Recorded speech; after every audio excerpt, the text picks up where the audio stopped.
আজি আমি কাৰ্বি আংলং আম আদমি পাৰ্টি জিলা কমিটিৰ পৰা বোকাজান LAC আৰু ডিফু LAC আৰু ৰংখাং আৰু আমৰি চাৰিটা সমষ্টি হৈ আজি আমি প্ৰেছ মিট পাতিছোঁ।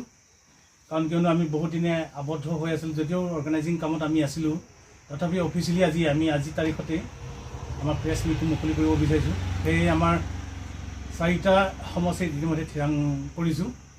ধৰক আপোনাৰ বোকাজান 108 বিধানসভা সমষ্টি অন্তৰ্গত আৰু আমাৰ দ্বিতীয়তে ডিফু 110 যিটো বিধানসভা সমষ্টি, তাত আমি এইবাৰ প্ৰাৰ্থিত্ব প্ৰদান কৰিছোঁ।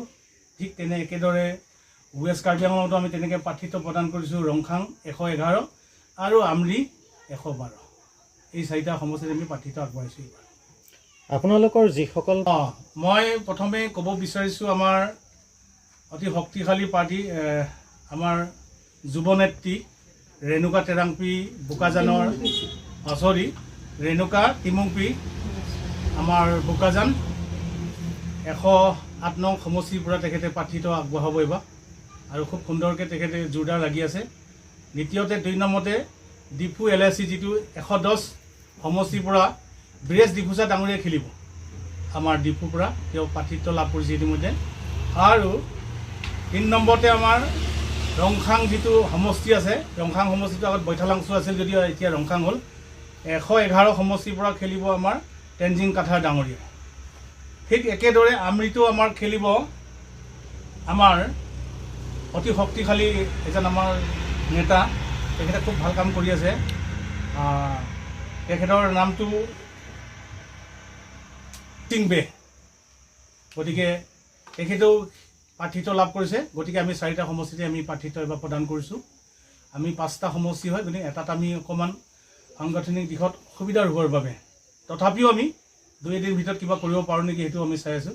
গতিকে আমি চাৰিটা দিশত প্ৰবল শক্তিৰে আমি যুঁজ কৰিবৰ কাৰণে ইতিমধ্যে জোৰদাৰ কৰিছে। আমাৰ জিলা committee, assembly committee, CC committee, মণ্ডল কমিটি পৰ্যায় তললৈ যিবিলাক গ্ৰাছৰুটৰ কমিটি আছে তেওঁলোকে ইতিমধ্যে লাগিছে। আৰু আমি সক্ৰিয়ভাৱে 2022 পৰা আজি তাৰিখলৈকে আমি 2022তো আমি MSc পাৰ্টিচিপেট কৰিছিলোঁ, তাত আমাৰ ভাল ৰিজাল্ট। আৰু আমি আজি আশাবাদী 2026তো যে MLA আমাৰ পাৰ্টি খেলিব গৈ আছে আম আদমি পাৰ্টিৰ পৰা এই পাহাৰীয়া জিলাখনত, আমি নথৈ আনন্দিত হৈছোঁ। গতিকে আপোনালোকে মিডিয়া বন্ধুসকলেও আহিছে, আপোনালোকক ধন্যবাদ দিছোঁ। যাতে প্ৰচাৰৰ যিটো ব্যৱস্থা আপোনালোকে কৰিলে ভাল হয়। গতিকে আমাৰ এইখিনি আজি অফিচিয়েলি আপোনালোকৰ আমাৰ যিবিলাক প্ৰস্তুতি ৰণকৌশল বুলি কোৱা হয়, ৰণকৌশলবিলাক আমাৰ তেনেকৈ থাকে। এটা দলক কেনেকৈ আগবঢ়াই নিব পৰা যায় সেইটো গ্ৰাছৰুটৰ পৰা আৰম্ভ কৰা হৈছিল। আৰু এইটো আমাৰ গাইডলাইন আছে, গাইডলাইন মতে আমি কাম কৰি আছোঁ। যেনেকৈ AGP BJP কংগ্ৰেছৰ যেনেকৈ ৰণকৌশল থাকে, প্ৰত্যেকটো এটা ৰাজনৈতিক দলৰ ৰণকৌশল থাকে, আৰু সেই ৰণকৌশল মতে আমি আগবাঢ়ি গৈ আছোঁ। আৰু আমাৰ প্ৰতিটো এলেকাতে ষ্ট্ৰং হৈ আছে। আমাৰ বিশেষকৈ বোকাজানত আমি নাম ল'ব লগা হৈছে। 2022ত যিটো ৰাইজে কাৰ্বি আংলং ৰাইজে সঁহাৰি দিছিলে, সেই সঁহাৰিটো আজিও পাহৰি যোৱা নাই। আমাক আজি আঁকোৱালি লৈছে, যাৰ কাৰণে আমি 4টা টিকেট পাবলৈ আমি সক্ষম হৈছোঁ, 4টা প্ৰতিনিধি আমি দিবলৈ সক্ষম হৈছোঁ আজি তাৰিখত। গতিকে আমি ইয়াৰ আশাবাদী। আৰু ডিফু ৰাইজৰ কথাটো জানে, ডিফু ৰাইজে এটা নতুন বিকল্প বিচাৰি আছিলে ইমান দিন, তাৰে বিকল্প আমি নতুনকৈ আহিছোঁ। যদি ৰাইজৰ আস্থা আৰু বিশ্বাস আমাৰ প্ৰতি তেওঁলোকে থাকে, তেতিয়াহ'লে আমি নিশ্চয় ইয়াতো জিকি যাম বুলি আমি আশাবাদী। হয়, তেখেতসকলেও নহয়, ভাৰতীয় জনতা পাৰ্টীয়ে যিখিনি কাম কৰিছিলে তেখেতসকলে লক্ষণীয় হিচাপে কাম কৰিছে, নকৰা নহয়। কিন্তু আন্তঃগাঁথনিক যিটো আমাৰ গ্ৰাম্য অঞ্চলত যিখিনি আমাৰ জনগাঁথনিক যিখিনি উন্নতিকৰণৰ কাম কৰিছিলে, আপোনালোকে গাঁৱত চাওক, ডিফু টাউনৰ 1-1.5 কিলো ভিতৰত যদি আপোনালোকে যায়, প্ৰকৃত চেহেৰা উন্নতি চেহেৰাটো আপোনালোকে দেখা পাব। গতিকে আজি 30-40 বছৰ পাছত কিবা এটা স্বাভাৱিকভাৱে উন্নতি হোৱাটোতো ডাঙৰ কথা নহয়। কংগ্ৰেছ থাকিলেও সেইখিনি কাম কৰিছিলে, BJPও সেইখিনি কাম কৰিছিলে, কিন্তু তাৰ ভিতৰতে ৰাস্তা 2-এটা উন্নতি কাম কৰিছে তেওঁলোকে, সেইটোতো আমি স্বীকাৰ না বুলি ক'ব নোৱাৰোঁ। কিন্তু সেইখিনি আমাৰ যথেষ্ট নহয়।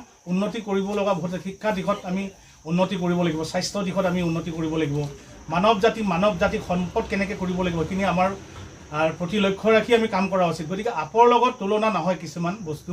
গতিকে যিখিনি যোন দলে কৰি আছে, আমাৰ তাত প্ৰতিবাদ নাই কৰিবলৈ কাৰণে। যোন দলে জিকে কাৰ্বি আংলঙৰ 4টা-5টা সমষ্টিৰ কাৰণে কাম কৰিব লাগে, সেইটোৱে আমি দাবী কৰিছোঁ। আমিও যদি অন্ততঃ আহিও, আপে যদি ইয়াত এদিন হ'লেও যদি ৰাজ কৰে বা জিকি যায়, তেতিয়াহ'লে আমি ৰাইজৰ কাৰণে কাম কৰিম, জাতি আৰু মাটিৰ কাৰণে আমি কাম কৰিম। আমাৰ উদ্দেশ্য লক্ষ্যটো সেইটোৱেই।